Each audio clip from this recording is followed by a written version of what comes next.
August 5th, 2021. This is Fire Moon, and I'm so happy to be here doing a reading for you today.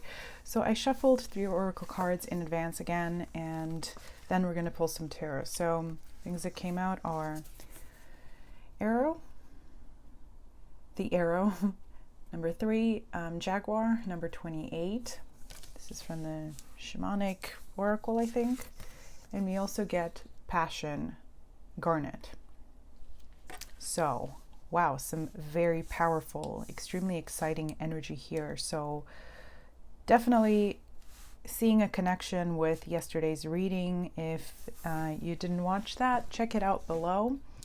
This is all about manifesting something that is very, very important to your soul. This is about a goal that you've had that is not just some sort of short-term goal or some merely professional goal, but something that connects all areas of your life, something that really stems from your desire to be aligned with your soul purpose.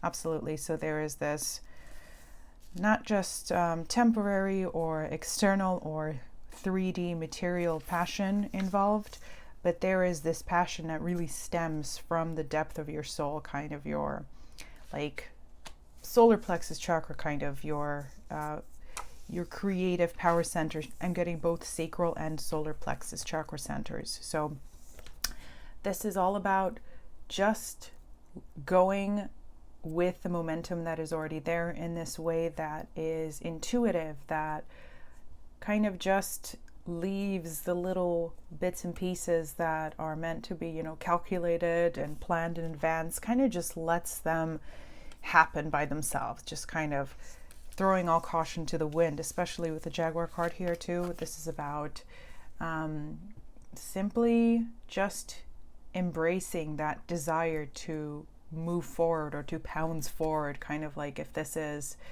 the Jaguar watching out for his prey here, he's kind of estimating, using his Jaguar intuition and abilities, where that's going to be, and the stuff, the mechanical stuff that makes him move forward, it just kind of happens. Like he's not thinking about like, I'm going to calculate like how many steps I take to get there. No, like he just has the courage, has the power.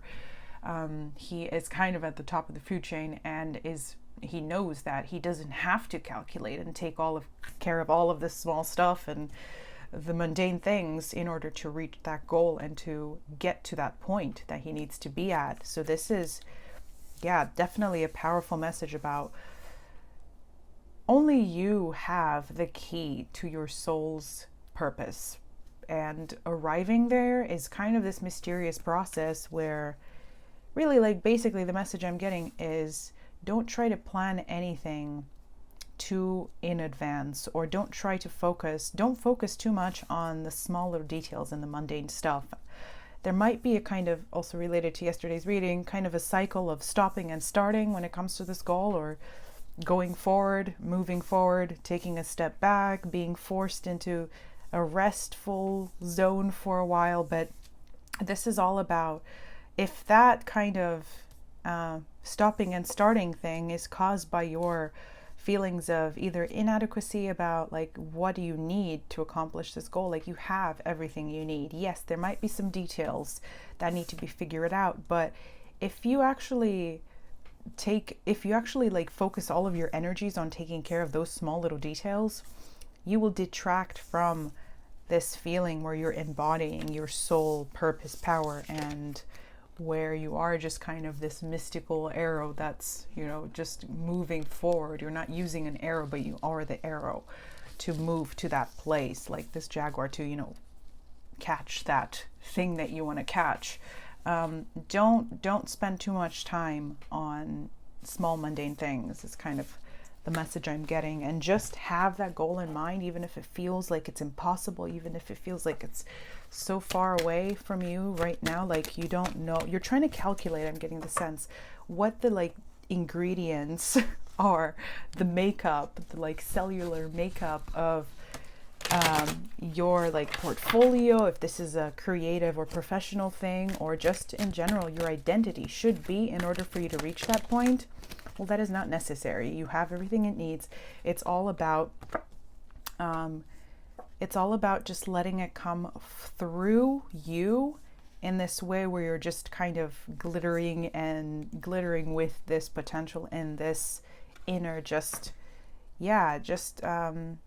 I don't know, energy that is fully yours, and just embodying it rather than trying to show it, trying to calculate how to put it out there.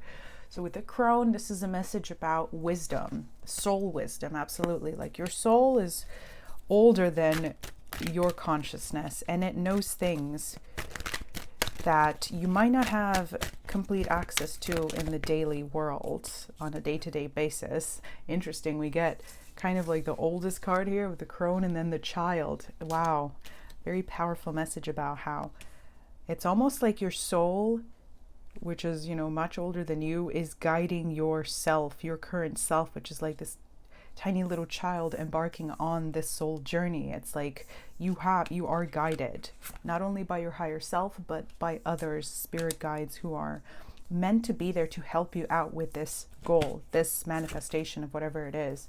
King of Air.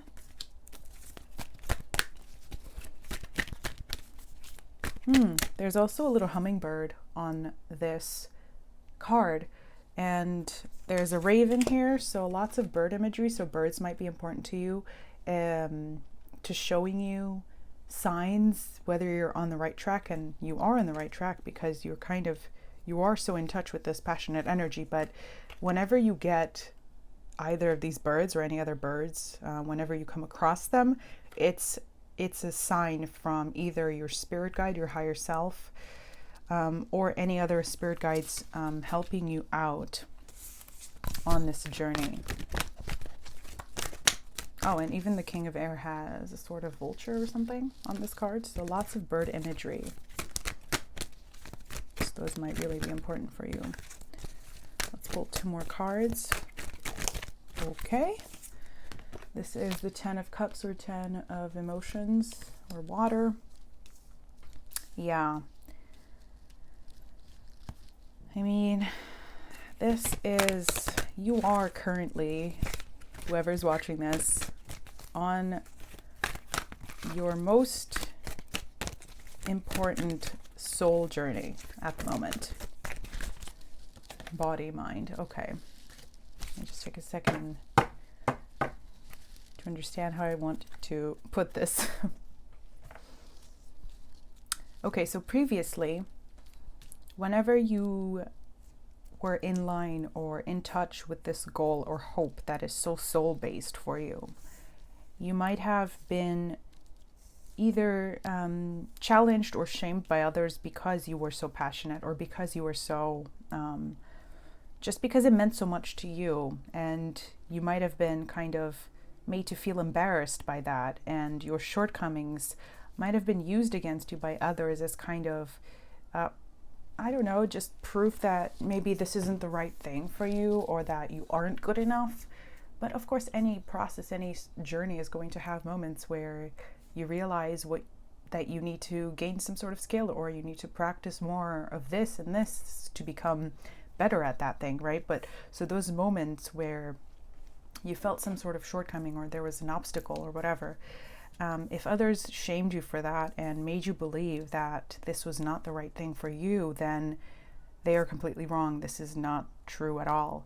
And just because you are so connected to your passion, that has to do with this goal, that actually puts you at the highest possible advantage. Don't disconnect yourself from this passion, because you're disconnecting from your power center as well. You're disempowering yourself when you're doing that. And it might be causing a sort of rift between reality and your dreams. You might, because you have potentially disconnected yourself from that power center, as a sort of symptom of embarrassment from whatever criticism you received from those around you. With the King of Air, that's always kind of like the toughest of the kings, the coldest of them too, or the most, just in general, focused on the scene and the things that are in some ways least connected to all of this kind of spiritual soul energy. it has caused this sort of rift between what you think is possible and what you're focusing on physically. So like, oh, I'm just going to shelve this dream as something that I made up, or something that I could achieve if I were only better, or if I had this and that skill which I lack. Like, what am I going to do? I just have passion, or I just have these feelings, but I don't know how to go about it, how to create this, how to make it happen in the physical world. But you have all that is necessary, and this process of going forward and kind of stopping again, moving forward, taking a step back, is necessary for you so that you heal this wound that you're not good enough, or that you don't have what it takes to accomplish this goal with the 10 of Cups. This is a card of kind of ultimate compassion in this deck, but compassion when it comes to self. And the way I'm viewing her here, she's kind of just weaving things magically into being, but she's connected to kind of this very sunny energy here, all again with that solar plexus energy, but she's also connected to the deep watery energy, and usually the sacral chakra is connected to water.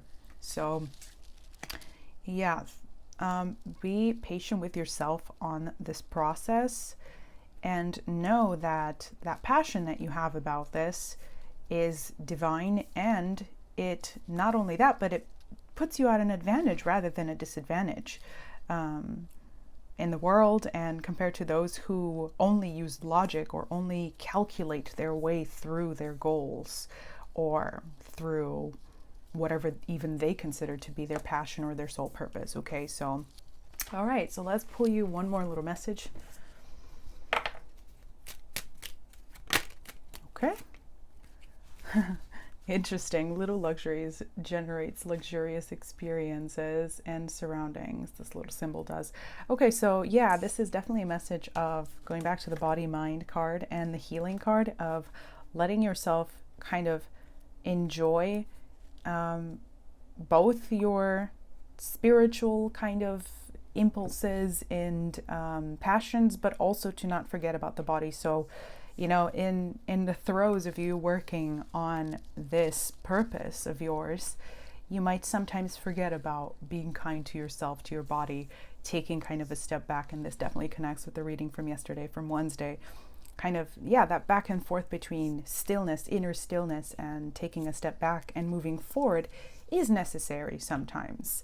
Like, yeah, the only reason you should be taking breaks and should be, I don't know, in a cycle of kind of in a waning cycle when it comes to this purpose of yours, is not because you aren't good enough, or, if you ever catch yourself stopping your soul work on this, make sure it's not for reasons of shame or for second guessing yourself, or because you're responding to the negative ego-based criticism from others who don't understand your soul purpose.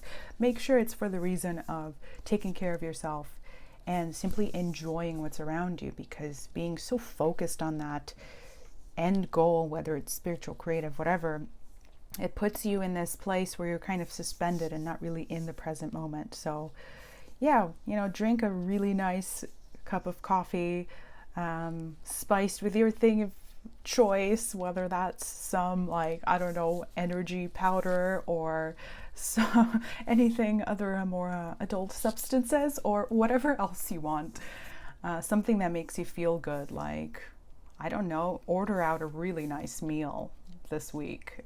You deserve it. Some things along this kind. So anyway, those are the messages for the Thursday reading, and I would really appreciate any of your likes, any of your comments below if this resonated, and of course your subscribes. And I'll be putting out plenty of pick a card videos over the coming weeks, so stay tuned for that. Thanks so much. Bye.